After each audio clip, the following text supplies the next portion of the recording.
Ladies and gentlemen, I welcome you to 1812 Objects to Discover, a series of 3 vignettes showcasing unreleased artifacts of the Chateau Ramsay in connection with certain characters and events that took place during the War of 1812.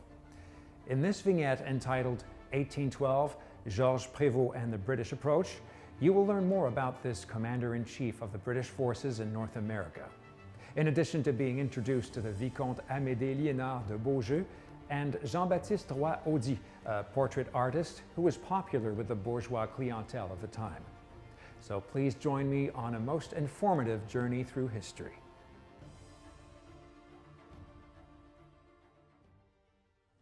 For the British, the early 19th century means the Napoleonic Wars. Britain was at war with France and blockaded European ports. As a result, the Americans could no longer trade freely with France. Furthermore, Great Britain impressed American ships and sailors, forcing them to join the Royal Navy.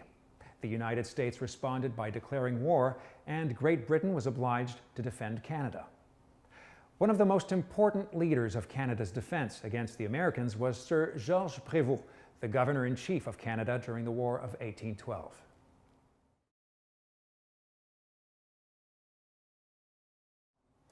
Sir Georges Prévost, subject of this painting, was born in England from a francophone Swiss father, Major General Augustin Prévost, also engaged in the British Army. In 1779, Georges Prévost joined his father's infantry regiment, the 60th Regiment of Foot, and in 1784 was promoted captain of the 25th Regiment of Foot. During the Napoleonic Wars, Prévost spent most of his time in the Caribbean, where his talents as a military strategist were acknowledged. He then served in England from 1805 to 1808 and was Lieutenant Governor of Nova Scotia from 1808 to 1811. On October 21, 1811, Prévost became Governor-in-Chief of British North America and Commander-in-Chief of the British forces in North America. In 1812, when war was declared, Prévost convinced the Legislative Assembly to adopt a new Militia Act and obtained money for defense. However, the British government ordered Prévost to only defend the country if war broke out and to take the offensive if an invasion occurred. Therefore, his strategy was first and foremost to protect Quebec, the only permanent fortress in the Canadas.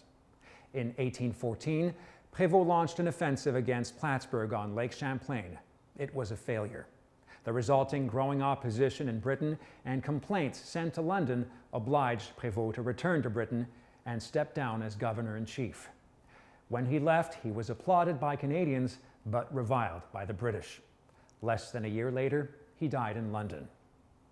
An interesting anecdote: during the War of 1812, Governor Prévost moved into Chateau Ramsay, which became his headquarters for commanding the armies.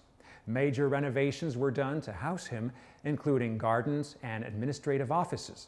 Until the 1830s, Chateau Ramsay served as the Montreal residence of various governors.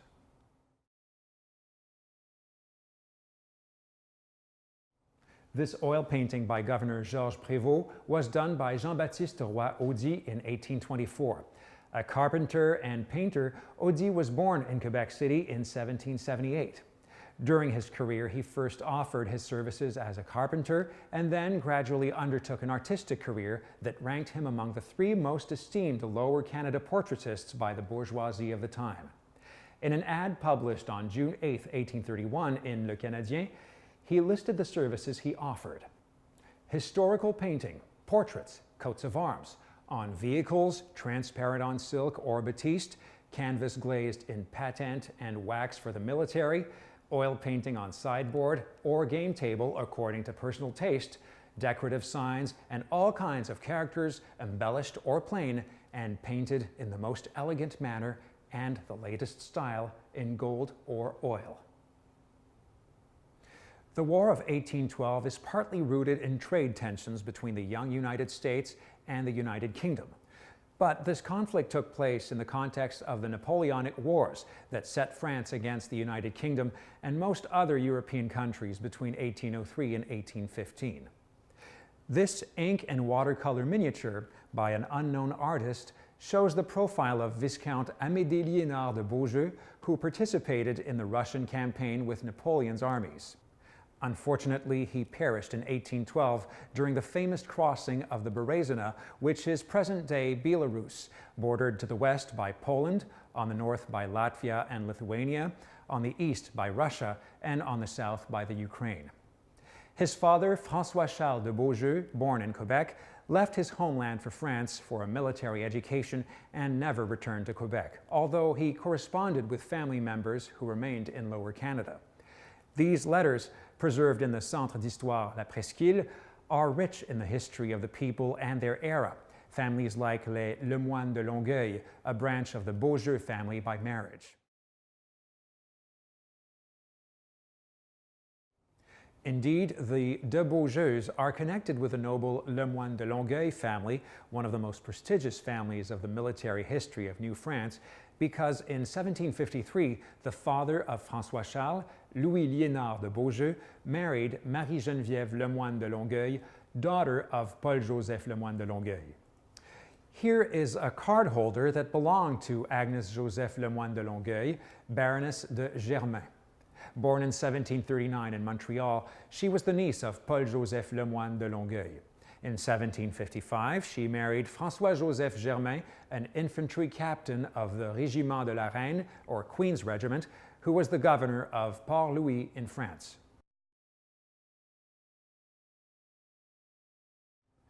During the Napoleonic Wars, given that many of the United States merchant marine seamen, estimated to be more than 11,000 in 1805, were Royal Navy veterans or deserters, the Royal Navy decided to have its vessels stop and search United States merchant ships in search of deserters.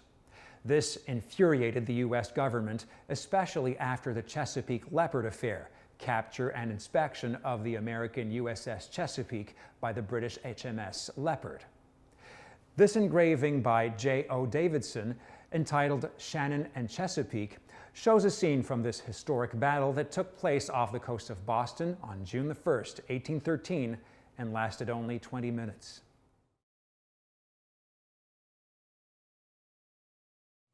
Prior to 1940, some historians believe that American expansionism and the desire to take possession of land in Canada was one of the causes of the War of 1812. But what about land in Lower Canada at the time? This map, drawn by ink on paper in 1795 by Jean-Baptiste Duberger, shows the districts of Montreal, Trois-Rivières, and Quebec City. We can also read the inscription, "By order of His Excellency Guy Lord Dorchester, Captain General and Governor-in-Chief of the provinces of Upper and Lower Canada." This inscription refers to Guy Carleton, 1st Baron Dorchester, a British soldier and colonial administrator. This historical figure is known for having commanded a Royal American battalion during the famous Battle of the Plains of Abraham. Mr. Duberger, who produced this map, was a draftsman, surveyor, and cartographer born in Detroit from a father of French origin. A gifted child, he arrived in Quebec in 1785 to complete his classical education at the Petit Séminaire de Québec.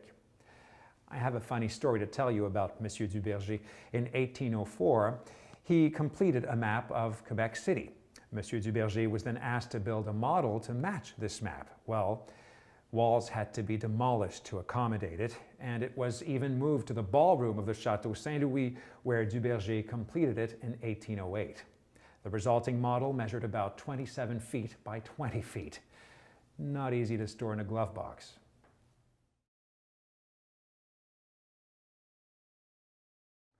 During the summer of 1814, 4 brigades were sent from Bordeaux. James Kempt, who was appointed Governor-in-Chief of Canada in 1828, commanded one of them. Here's a letter signed by James Kempt. Dated September 1827, the letter was sent to Stratford Canning, a British diplomat and member of the Parliament in the United Kingdom. Sir James Kempt, an officer and colonial administrator born in Edinburgh, began his military career in 1783. In 1811, he was transferred to the Duke of Wellington's staff in the Iberian Peninsula with a rank of Major General. Seriously wounded in the Battle of Badajoz, he later distinguished himself during the campaigns of 1813 and 1814 in Spain and France. Then he commanded the 8th Brigade at the Battle of Waterloo. Note that it was during the Battle of Badajoz that the youngest brother of Charles Michel de Salaberry, 19-year-old Edward, was killed.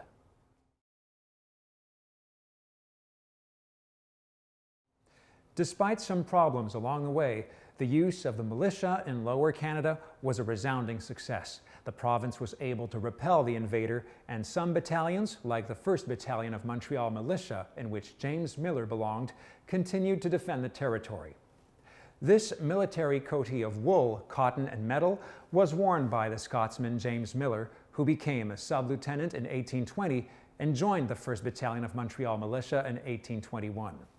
A Montreal businessman, his company, among the largest in Montreal, imported and sold fine fabrics and luxury items. He was also involved in founding the Bank of Montreal.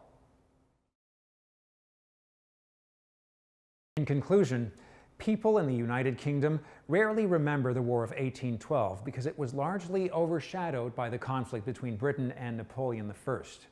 But the British objectives to impress sailors and block trade with France were achieved. Ladies and gentlemen, I leave you with this question that comes to mind.